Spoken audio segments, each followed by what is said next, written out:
in asset protection and risk management, a lot of times, where there's claims or liability or potential damages, usually part of the litigation process is evaluating, is there any practical benefit or real benefit from pursuing that to fruition. I think the other thing we can consider a very important concept is the notion of pooling. We talk about structures and things. We like to avoid pooling assets in any one entity. So for example, if you have a real estate corp that holds 10 different properties, and there's a problem at property number 3, whatever that problem is, it results in a judgment, then the creditor who holds that judgment can register the judgment against title to all 10 properties. It's the same registered owner. So whether it's you or me or real estate co owning 10 properties, that's all available in a pool for any creditor. So again, from an asset protection and risk management standpoint, we like to avoid that concept. So why do we care about this business structure? I mean, what's the big deal anyway? The answer is that we care because it's how the world will treat us, how a court will look at us, how a taxman will look at us, when we want to be careful that we understand how that's going to happen. Fundamental way to think about this entire topic is to say, well, who's doing what? Is it me? Is it my spouse? Who owns this? Whose tax return are we talking about?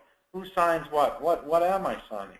These are very important and fundamental questions you should be able to answer. And if not, you put the pen down and seek some help. Don't sign anything so you know what you're doing. You don't want to avoid problems or a surprise.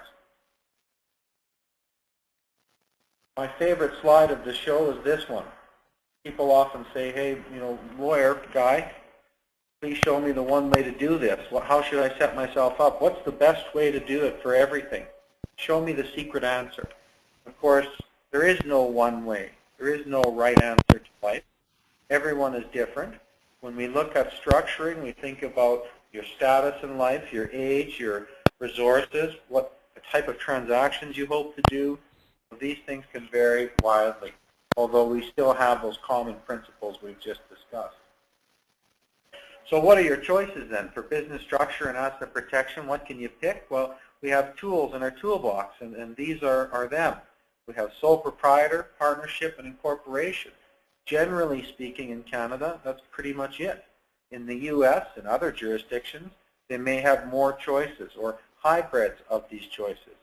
Generally speaking, we look at these as tools in the toolbox, what we would use for our transaction, and we want to be aware of just how they differ.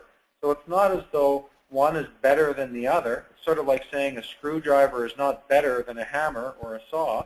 It just depends on what you hope to achieve by using them. And that's the way we consider it when we're looking at a person's asset protection and their risk management plan.